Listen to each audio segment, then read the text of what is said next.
G'day and welcome to the Ball Boys AFL Fantasy Live show. Today we are talking with a very special guest at the show to go through your questions, give you an insight into the trade targets, talk about the big boys and give you our spicy takes. Let's go! Hodge has done it from nowhere. Hoisting the goal from inside the field.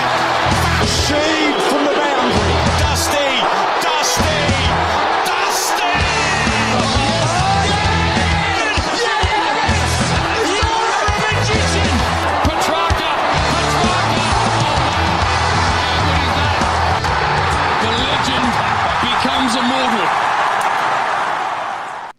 G'day and welcome again to the Ball Boys AFL Fantasy Podcast. I'm your host, Mitch Casey, and you can find me on X at Ball Boys Fantasy.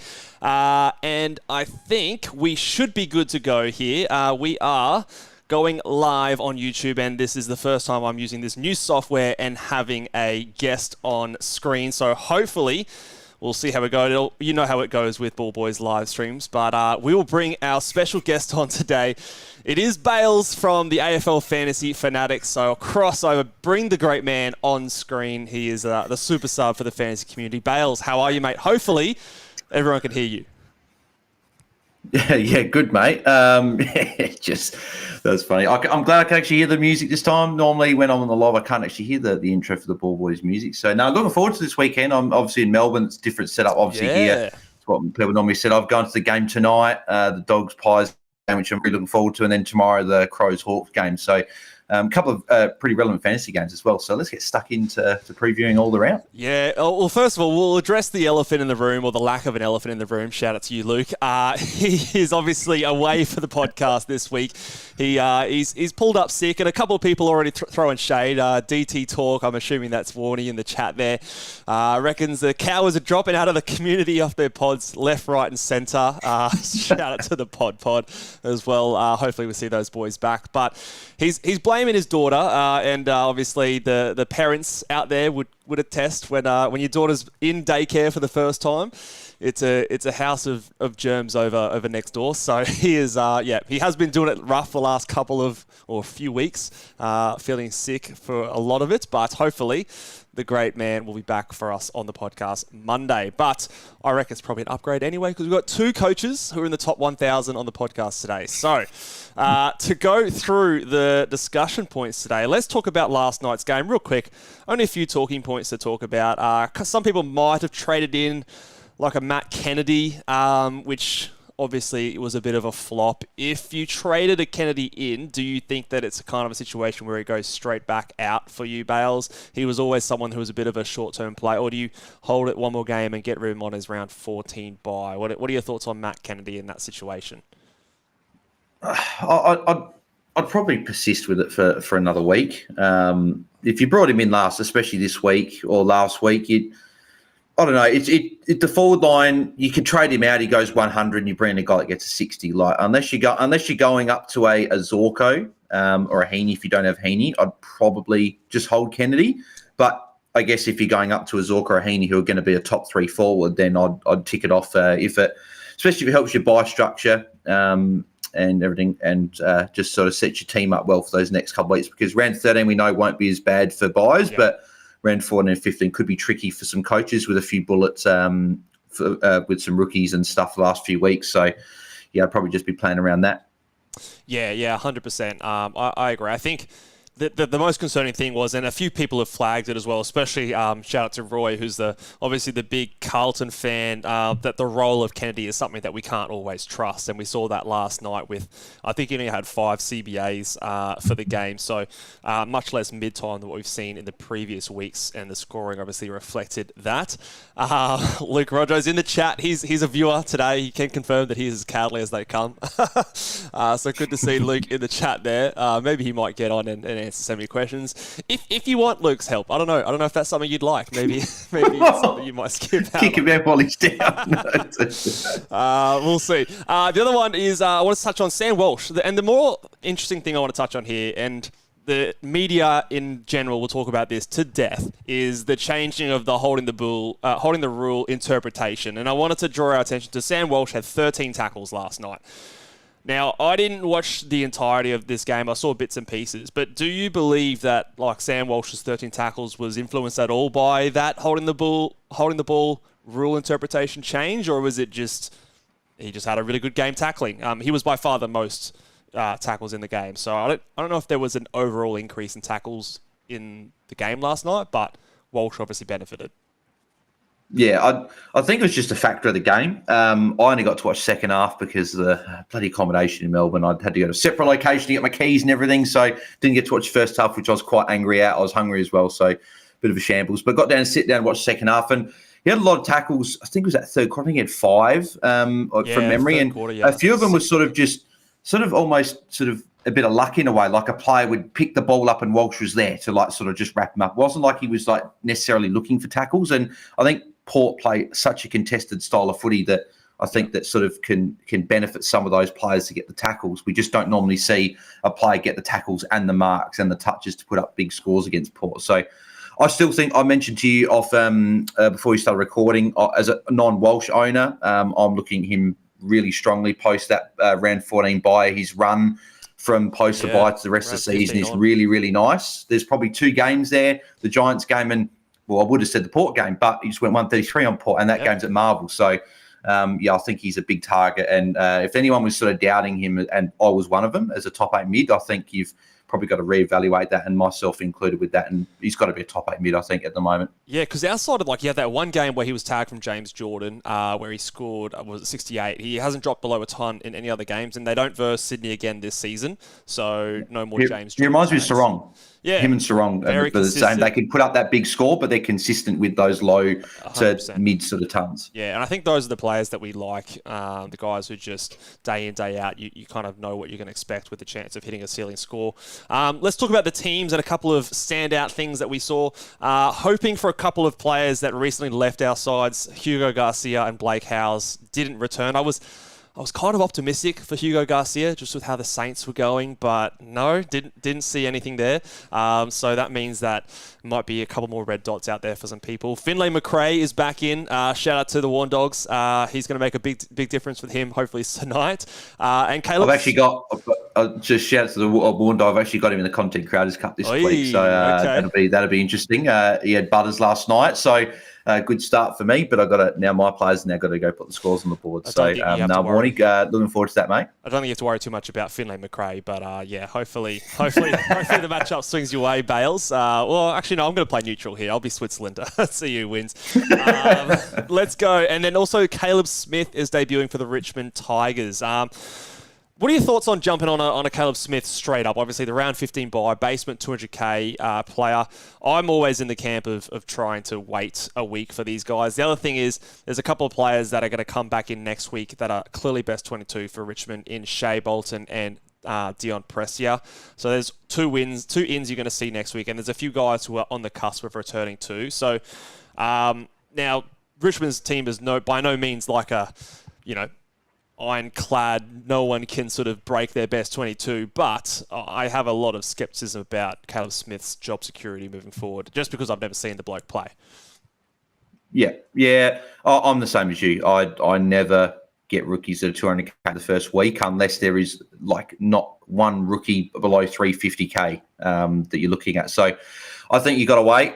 You don't want it because we need numbers in these buys, and it wouldn't be good if you bring him in, he gets a 30, he makes not even 5K, and he's a red dot next week, and then you've got a red dot for not only for the buys but the rest of the year as well. You can't do those luxury trades at the end of the year to get in the top players. So for me, you got to wait. You got to see how he goes, and I'd be prioritising the McAuliffes, the Sullivans, the Frasers, guys like that. If you don't have any of them, I'd be getting them first. So I'll be waiting, but there is a chance he does stay for a few weeks with a few of those Richmond injuries, but you said a few go coming back, so I guess we'll have to see. Yeah, I think so. I just want to address a comment here from Adam saying that we can't even trade Roger out. He's got no money on his head. We'll have to hold, and that is correct.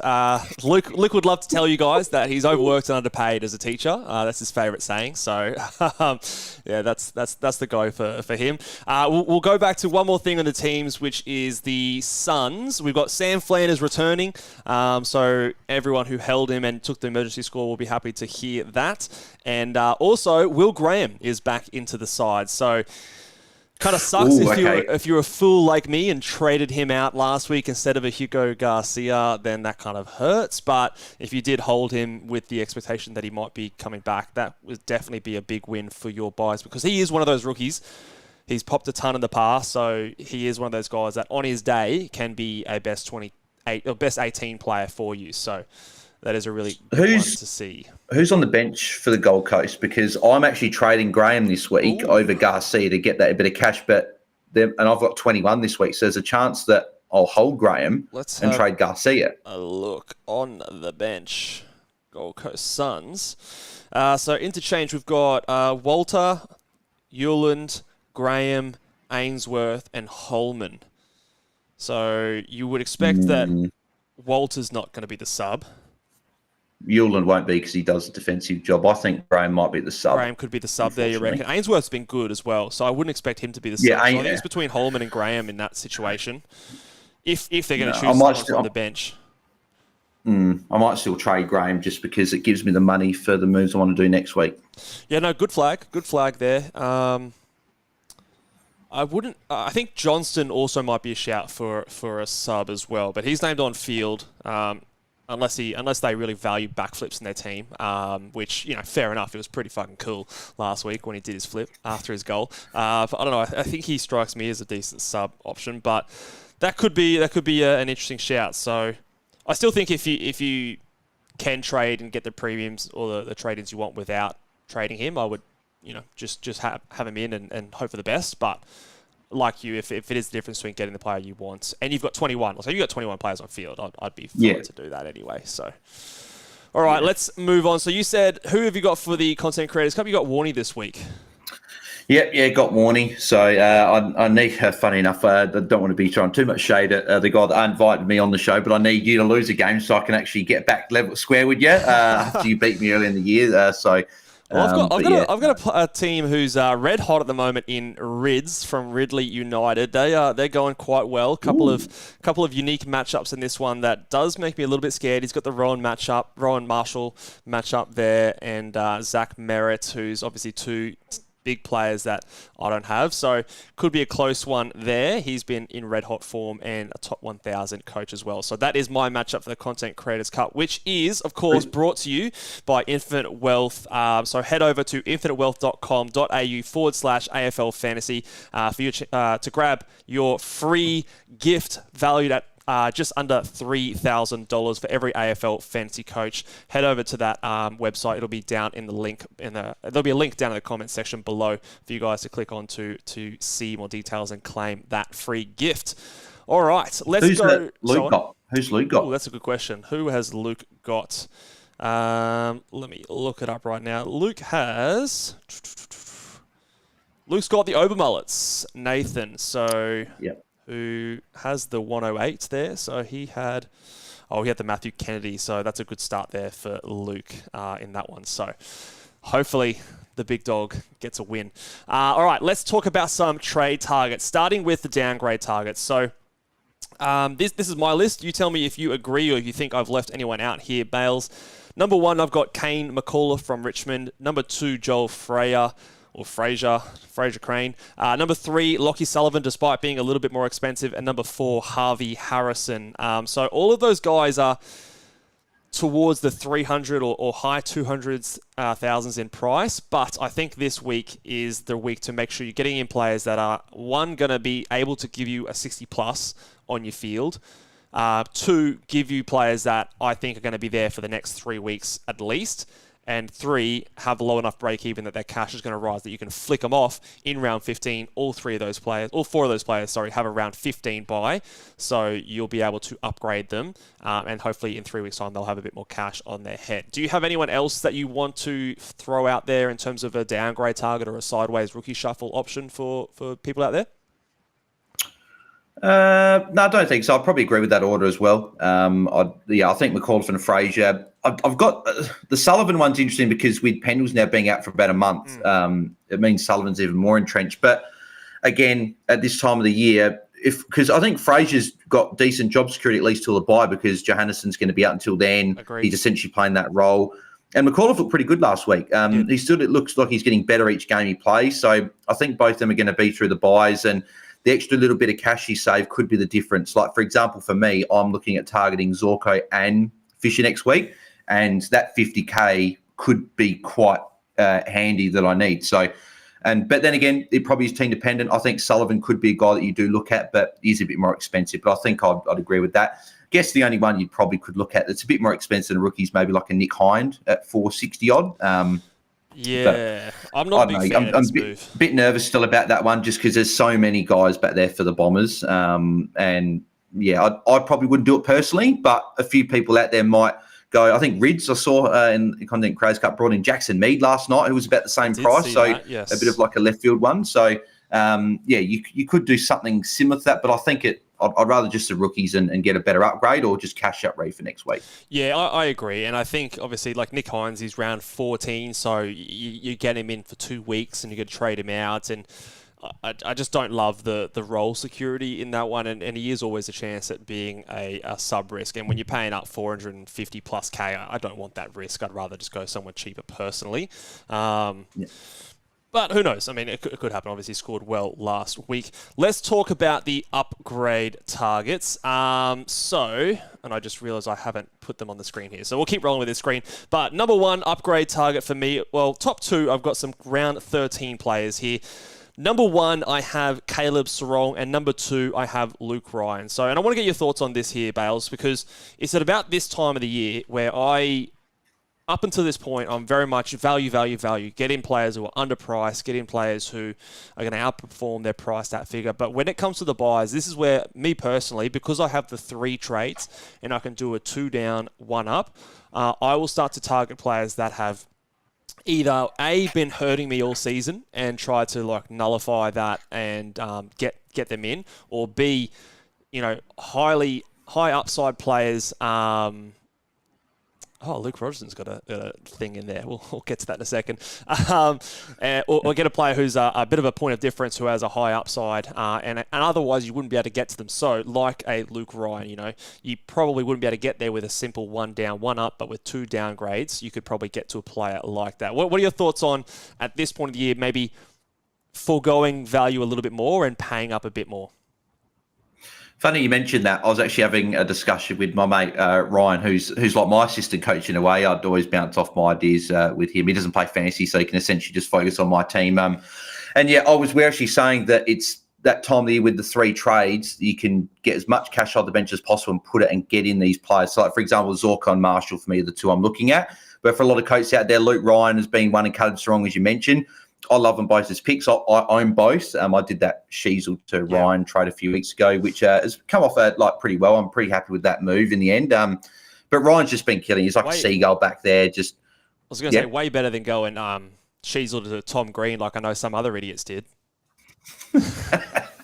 Shout out to you, Luke. Well, Luke's just down and people just kicking him. Just kicking him and on the ground. Can't even get up. That's why I'm shit. Yeah, but no, Luke Ryan's great option if you don't have him, and just make sure you enjoy watching the free games regardless of how they play. And Caleb Sarong, I did obviously mention when we were talking about Walsh that him and Sarong are essentially the same player. They just manage to get so much ball. They get tagged, but they still work through it, and they can get, obviously Walsh, the James Jordan one, but he's probably like the Finn McGuinness of this year. He's probably going to clamp everyone he plays. If you don't have Sarong or Ryan, the fact they've got the round 13 bye, I think they're the only real premiums you probably should be targeting this week. A couple of little instances where you can target someone else. But I love both of them as targets. If you don't have them, jump on board. Yeah, I think that's a good point you make there with the round 13 bye. Like, I'm happy to pay up for those premiums. I'm probably not happy to pay up for the premiums in like the rounds 14 and 15 because those are going to be, I think, for most teams, more difficult to deal with. So, trading in a round 13 guy is essentially like getting a player off their bye. You're going to get 3 games out of them in the rounds that are going to be a struggle for you. Whereas you're going to do the same thing with players off their bye as well. So, and it's different to last year because we had Gold Coast and Geelong on bye, and there wasn't really any targets. Whereas this year we've got so many players. Like your boy Hayden Young is another one. If you don't have him, I know he's not on the trade task because everyone should have him. But everyone if you don't have him, podcast should have Hayden Young. Surely everyone's got exactly. Yeah, come on. We've got a super chat here from a Luke R. That must be Luke Ryan, actually. He's in the chat. So speaking of the great man. So Luke Ryan asks, what do you think of my trades this week, Byel? So this one's directed to you. Sweet to Freya, Drury to McAuliffe, and Powell to Flanders. What kind of idiot doesn't have Flanders? Jeez. So what do you think about those trades there, Bales? So Sweet to Fraser. What was the other 2? Sorry, Sweet to Fraser. He was getting in Drury to McAuliffe, and then Powell to Flanders.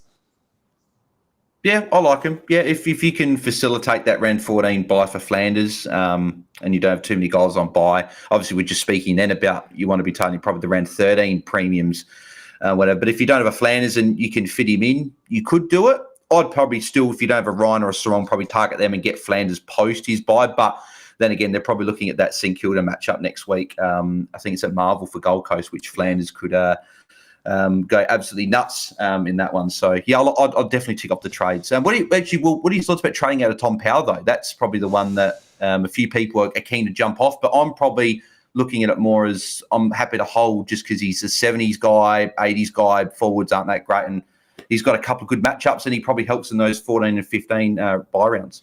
I think I'm all for it. I'm probably trading him out myself this round. Yep. And I don't think it's a must trade. Like, I think he's fine. But I do think that he's a guy that there's been a clear shift in his role. So ever since Sheasel's kind of moved more into that high half forward midfield role, there's been less CBAs for him. So I think it's the past 5 weeks he's averaging like 68 points or something like that. And the CBAs have also reduced as well. So I think that he's not going to be a guy that really challenges the top 6 forwards despite having, some CBAs and access to points in that direction. But in his last 5 games, he's gone 58, 54, 43, 52, and 14% CBAs.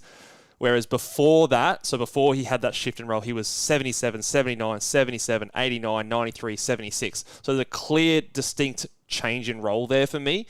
And so for that, I think that he's someone who's highly owned in the top 100 and top 1,000. So if you can jump off him, yes, he's going to help you in those next few rounds. But if you can upgrade him, and this is the key thing, if you can upgrade him, I think it's a benefit. The issue that a lot of people have is if you're upgrading him to someone in the forward line, the only players that are upgrades from him in that line are Zorko, Flanders, and Heaney. 2 of those players have a bye, and Flanders is the only one. Most of us, except for this idiot Luke R, doesn't already have Flanders. So And then Fisher is probably the other one, but he's on bye as well. Yeah, you're right. So he's also got the bye. So if you have to trade into a forward, then I don't love it as much. But if you can trade into a midfielder, which is something that I'm looking to do and sort of finish my midfield that way, I think that's a really good move. But I think going to someone like a Brian Myers or going to someone like Matt Kennedy last night, obviously that was a bit of a dud. So those things have a bit of a risk. So I think it's a bit of a wasted trade. So those are my thoughts there. Another trade question coming in here from Jared. If we have the other rooks, what do you guys think about Swallow as a low break-even play and seems has lost the vest? He's thinking between either him or Byel. David Swallow from the Suns, 372,000 break-even of 16, went 85 and 55 in his last two. What are your thoughts on David Swallow? I guess if you've got those other rookies, you could draw a dud. We're talking about Sullivan, and he's like 360 odd, and you're not too much more to get a Swallow.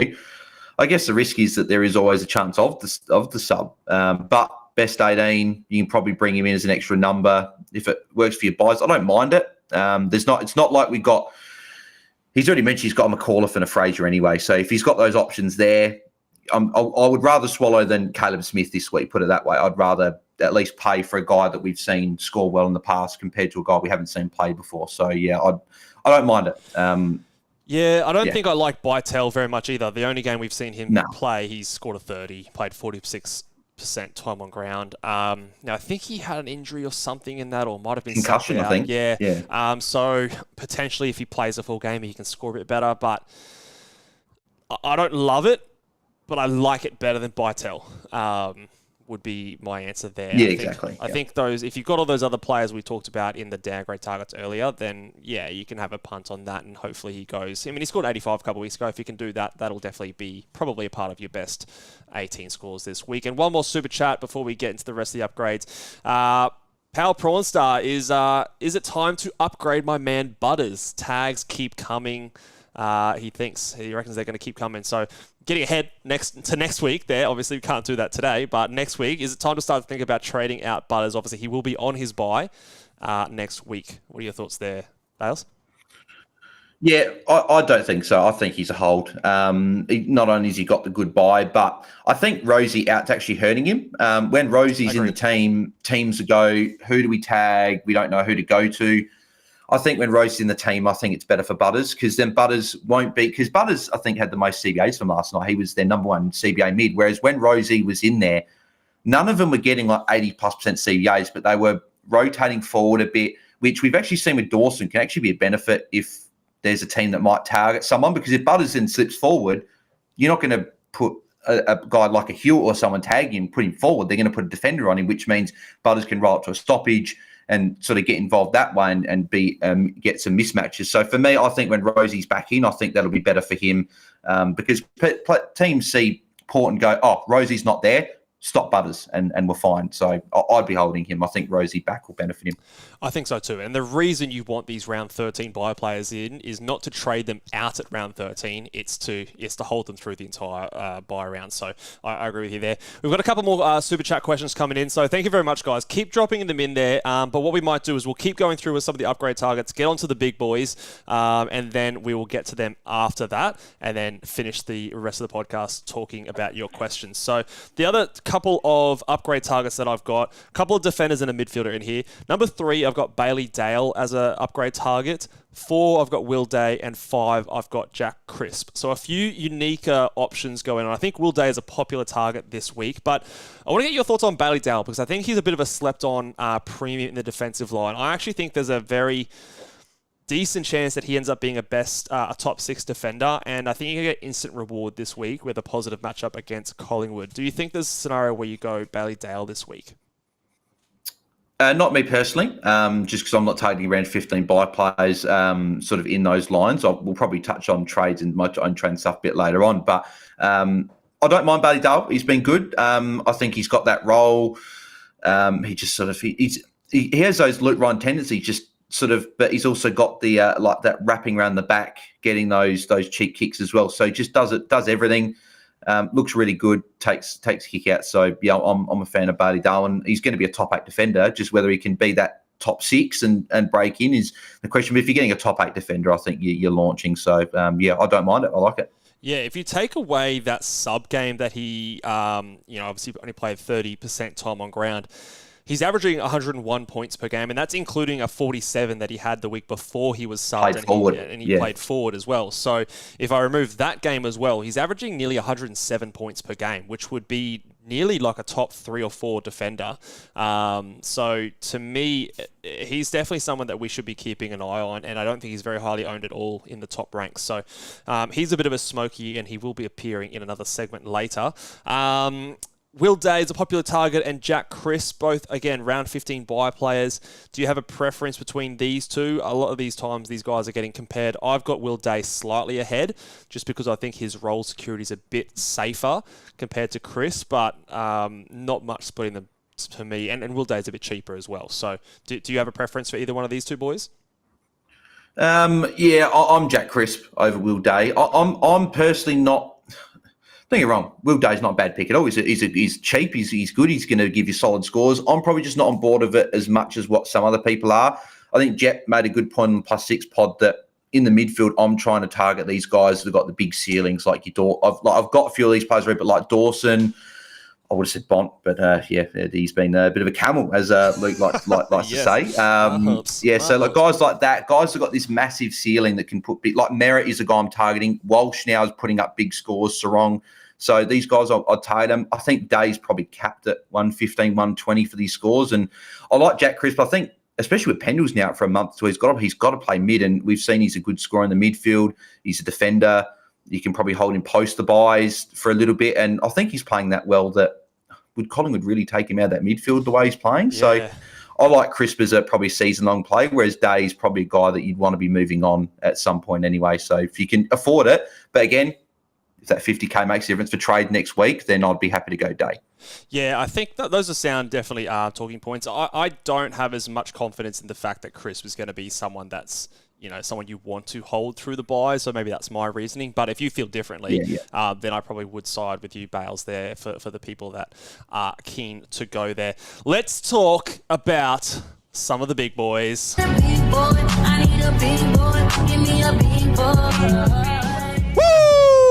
Okay, we're talking big boys. We're going top 5 on the screen here, and then we'll get Bales back on. But number 1, I think, making his debut at number 1 for this season, I've got the Man of Steel, Jack Steele, against the West Coast Eagles coming in at number 1. I think if there is going to be any overreaction to the holding the ball or, those tackle rules, Jack Steele will benefit. Plus, it's just a great matchup. Obviously, we saw Jordan Dawson go big against the Eagles last week.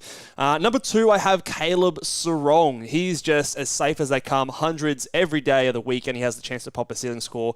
And the Demons have been giving up some big scores. A few weeks ago, they gave up 120s to both Sam Walsh and Patrick Cripps. So he is someone that I think they're not going to tag. They're a team that lets players just do what they need to do, and Caleb Sarong will feast in those kind of situations. Nick Sarong, no, that is not correct. Nick Dacos is the player who should be there. We'll fix that one up. Nick Dacos is number 3, and I think he will be a popular trade-in target, or a VC captain this Friday tonight. I think a lot of people will be going there. I think he's going to continue. And I think I tweeted out earlier this week, he has a chance to be the highest averaging player for the rest of the season in that pure 80+% CBA midfield role. Jordan Dawson against the Hawks is at number 4, coming up against the Hawthorn team that for the season have been giving up a lot of points. More recently have been a little bit more restrictive, and I do think that Connor Nash goes to him not in a tag, but in that kind of run-with role, which we see a lot these days, but I still think he's going to be able to score enough. Hasn't dropped under 100 except for round 1 and that one random fucking game where he played full forward. I don't expect that to happen again.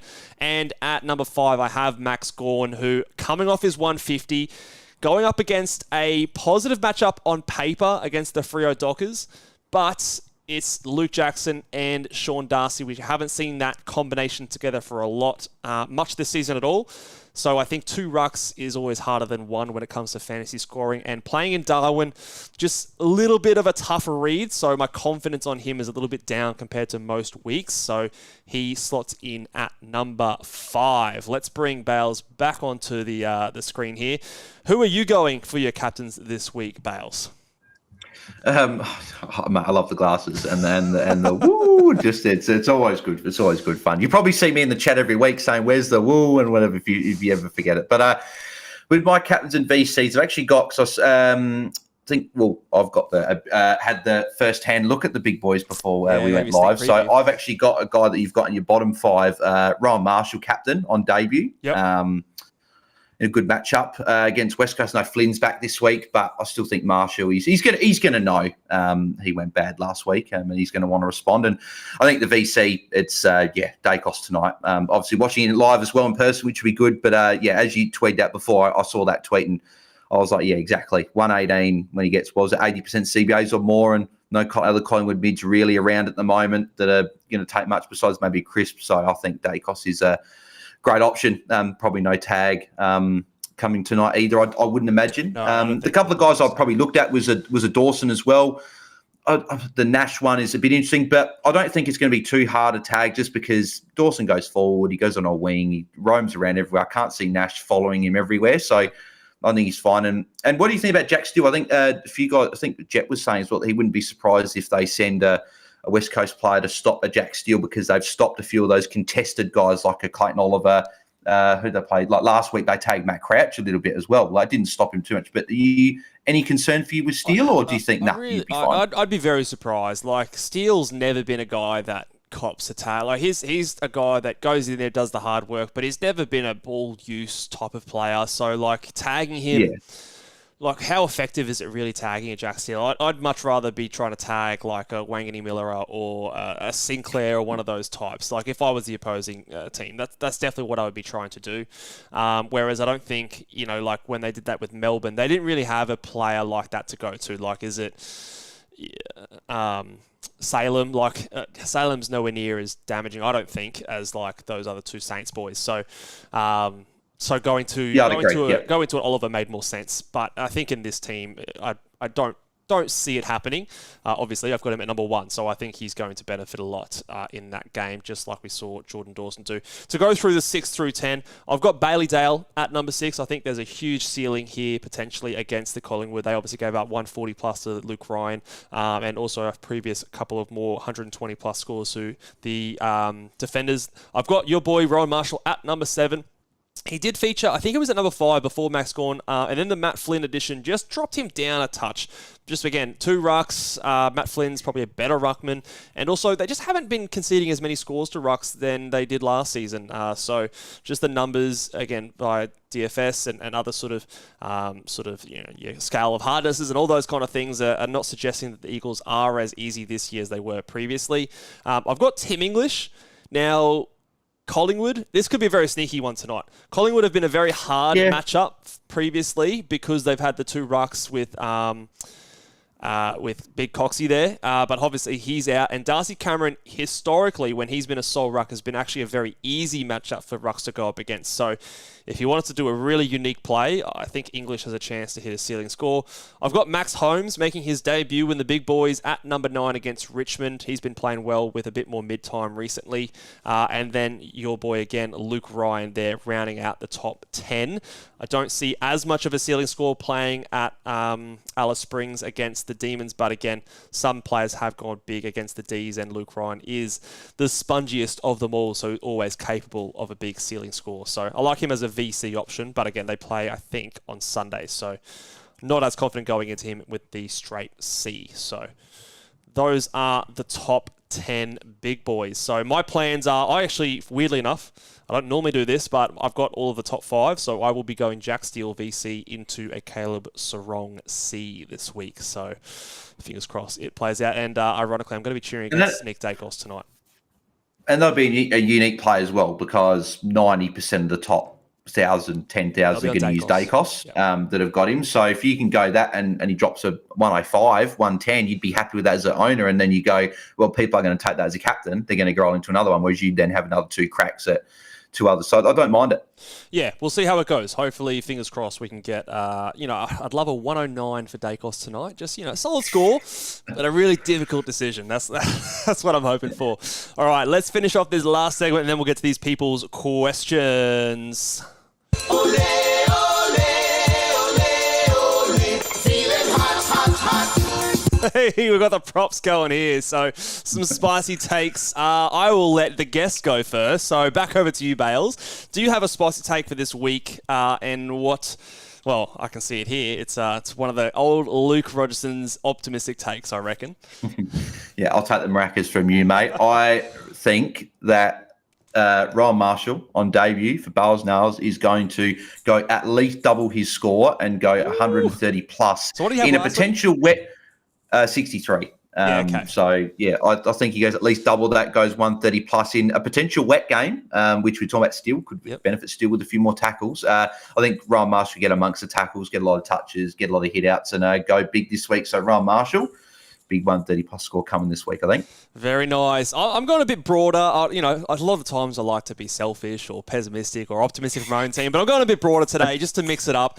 I think tonight we are going to see fantasy scoring all over the place, and we're going to have 7+ players go 100 tonight in tonight's game. I think you can lock in Dacos, Crisp, Tim English, Bailey Dale, Bont, and Treloar, and then one of or both Darcy Cameron and Josh Dacos go 100. So I think there's going to be lots of scoring at the top. Fingers crossed that no one goes absolutely massive, Dacos, and it's just a lot of spread scoring at the top with several guys going 100 plus. So that is the take for me. I'm hoping that that's a reverse, as Luke likes to say, Moz, and Dacos goes massive. Yeah, no, he probably will. He's known to go big when I don't captain him, so it'll probably likely happen now that I've put the old Moz on him, or reverse Moz. I don't know. Maybe I just undid it. Who knows? All right, let's get into the questions here. We'll go back and scroll up. There's a couple of super chats in here to talk about. So Thomas's question here, is McRae a play with Pendles out? That is the Finlay variety, I believe. I hope so. Because he doesn't trust Bevo and Fraser. Well, if you don't trust Bevo, then it's not Jack McRae. So Finlay McRae, is he a play with Pendles out as a trade-in target? Yeah, well, hang on. If he said he doesn't trust Bevo, that means it would be Jack McRae. It's Fraser. So I think it's Finlay McRae in with Pendles out. Yeah, but I think he said, did you say? But if it's Finlay McRae, I don't know. So do you prefer, I think the question is, do you prefer Finlay McRae over a Fraser? No, Fraser's the one. Okay, yes. So now, sorry, now I get it. Don't trust Bevo for Fraser. Yeah. No, Fraser's the pick. Fraser for me. He's got negative break even. Finlay McRae was out last week, and that was when Collingwood had all their injuries. So they clearly haven't trusted him for he's been on the list for a few years now. That there's been so much promise. I think there probably wouldn't be as much chat, to be honest, if his last name wasn't McRae. So, I think Fraser's the pick for me.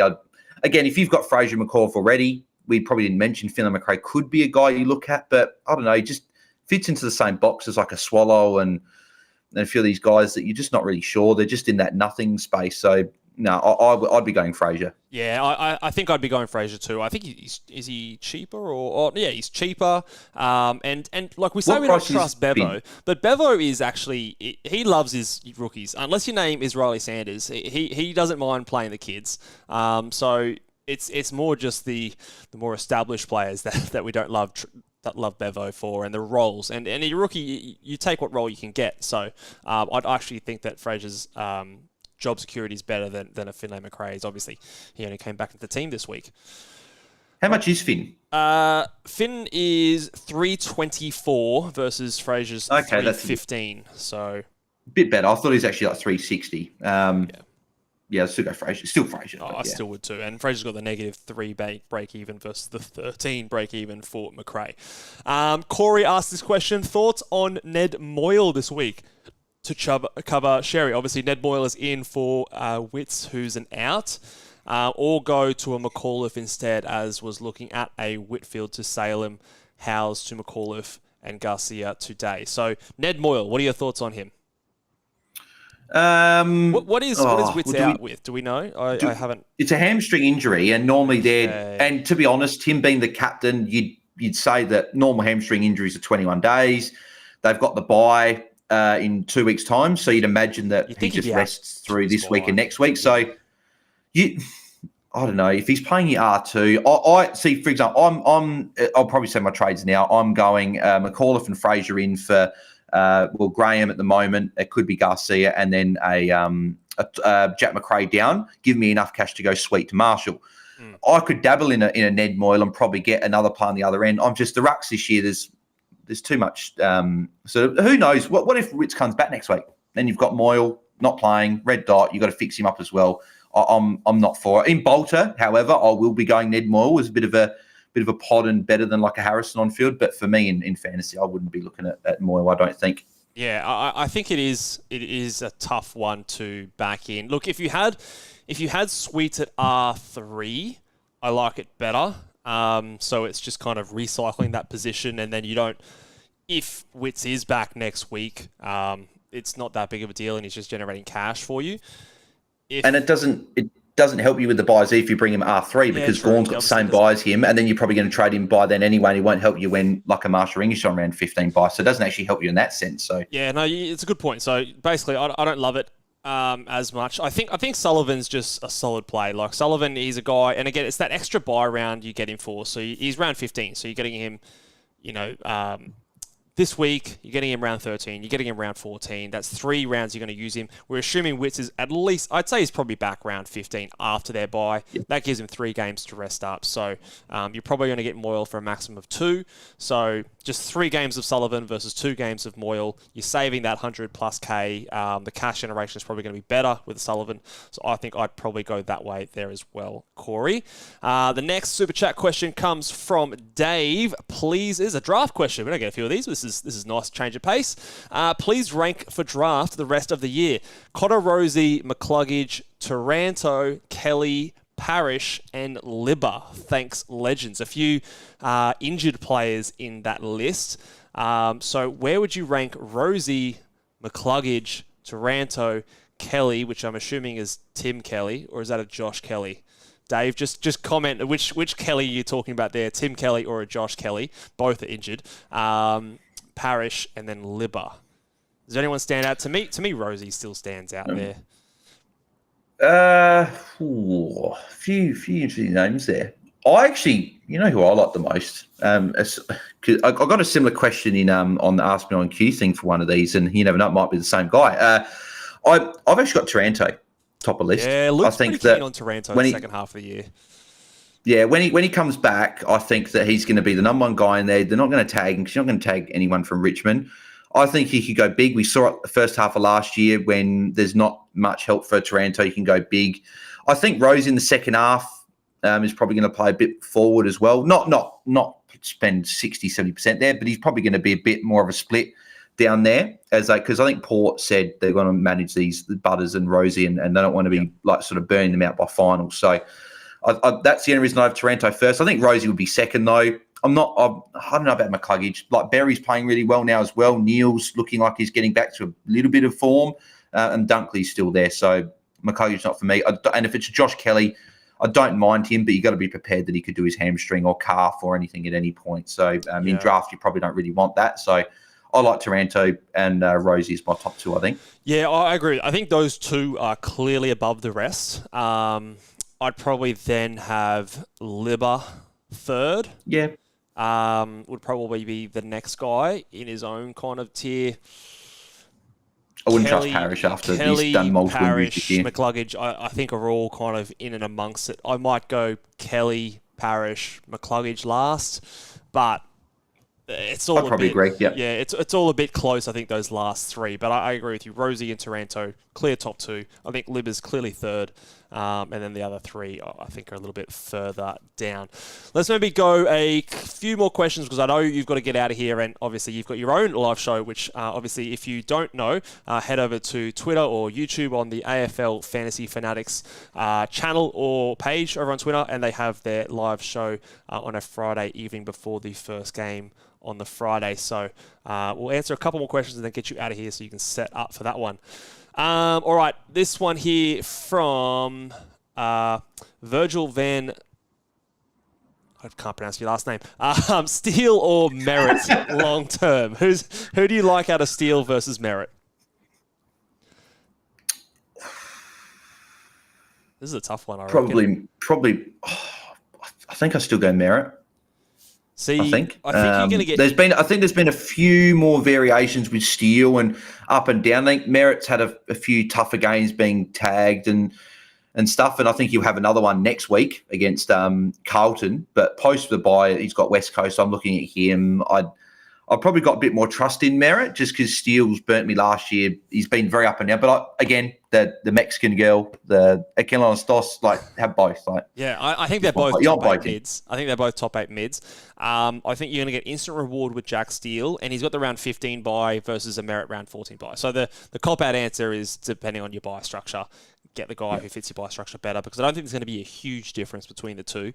I think Steele's going to give you more instant reward, but after his buy, Merritt's run is actually really, really nice. He goes West Coast, Geelong, Collingwood, Melbourne, Adelaide, St Kilda in 6 games. Those are all, I would say, positive matchups. Yeah, nice. Not too many tags running through that game. Maybe a Geelong, but even their tags are, it's not that much of a threat, not a James Jordan-like tag. So to me, I really like Merritt after his buy, and he's going to drop a bit more cash. So his break even is still 132.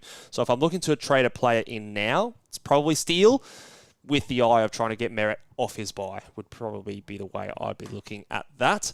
Let's do 2 more. All right.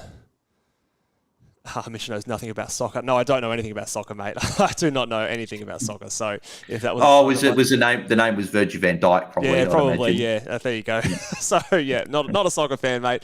I am consumed by AFL and basketball, and that takes up all of my time. So yeah, nothing to go there.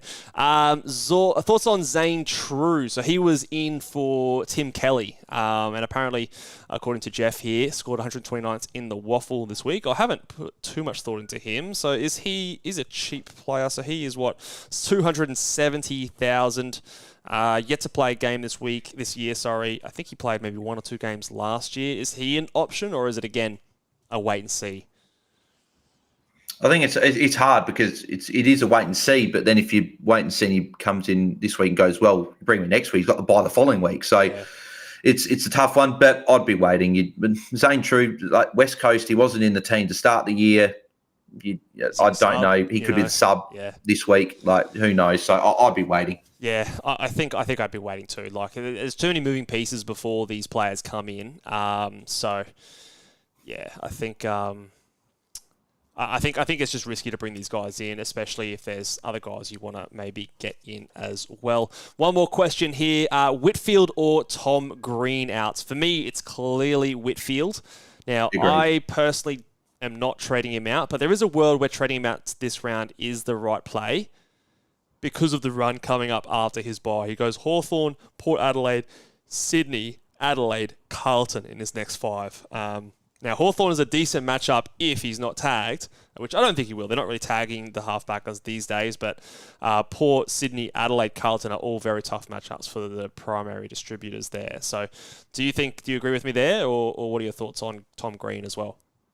Yeah, it's easily Whitfield. I'm looking at targeting Tom Green in next week and then the week after. So for me, it's Whitfield. And I don't know, the Hawthorn one still scares me a bit. That just seems to me like that could be something where you hear as Warney in that part of the Trows podcast, I feel like Finn could come in for a week and tag Whitfield because it's worked. Whitfield's the guy. Yeah, it's worked. Whitfield is the guy back there that generates everything for them and starts that, as they say, quote unquote, orange tsunami. So I could see Hawthorn doing that and bring him in for a week and tagging him. So yeah, I think it's Whitfield out, and you might not bring it back in for a fair while. Yeah, look, it wouldn't surprise me if they actually go to both those players next week. They put like a Nash on a Tom Green, sort of what Geelong did the week before, and then the Finn McGuinness tag on Whitfield. The difference is Whitfield gets tagged, he's scoring a 60. Tom Green gets tagged, he still manages to get himself to a high 80, 90 score. So, those midfielders are so much better at fighting through those tags and getting up a respectable score compared to those half-backs. So, much more of a floor score if those guys do cop attention and the matchup doesn't go their way. So, yeah, I think it is Whitfield out of those two. All right, that might do it for us today, guys. Sorry we didn't get to all your questions, but if you do want to get your questions answered, head on over to askmeonq, spelt qu.com/ballboys to get your questions answered. You can submit a question there for a small fee that will send it through to me and my email. I'll give you a personalized recording answering your question so I can go into as much detail as needed, and it will arrive in your inbox secretly so no one else can get the information that I send through to you guys. If you're trying to beat out your mates and you want that sort of a little bit of an extra edge, head over to askmeonq.com/ballboys. Link will be in the description there as well. And I do believe Bales has joined the Q platforms as well. So what's your link for Q over there, Bales? So ask me on Q /AFL Fantasy Fanatics. See if you'd like to get my advice as well. Maybe double up. Maybe see if me and Mitch are on the same wavelength. And if you want, and it helps support obviously yourself. Obviously, you and Luke do great work. Obviously, every Monday or Tuesday if it's a public holiday game, and then on the Friday the live shows. Obviously, one of the best times of the week for if you're a fantasy coach, you want to sit down and crack open a cold one. Or if you don't drink, just get a beverage of choice and listen to the big boys and spicy takes and get your questions answered. So it's always good, mate. Yeah, absolutely. The funds that we get from the Q questions goes directly into getting the big names like Bales on the show, getting the talent in for you guys. So it's invested back into the podcast, guys. I expect my check in the mail next week.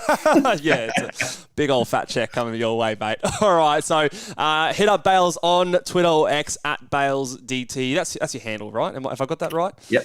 @BalesDT. You can hit him up on Twitter and check out the AFL Fantasy Fanatics on your podcast platforms. On YouTube, hit the subscribe button and hit us up on YouTube. Make sure you subscribe as well and give us a 5-star rating and review. And until next time, guys, hope you have a good round and we'll see you guys later. Bye.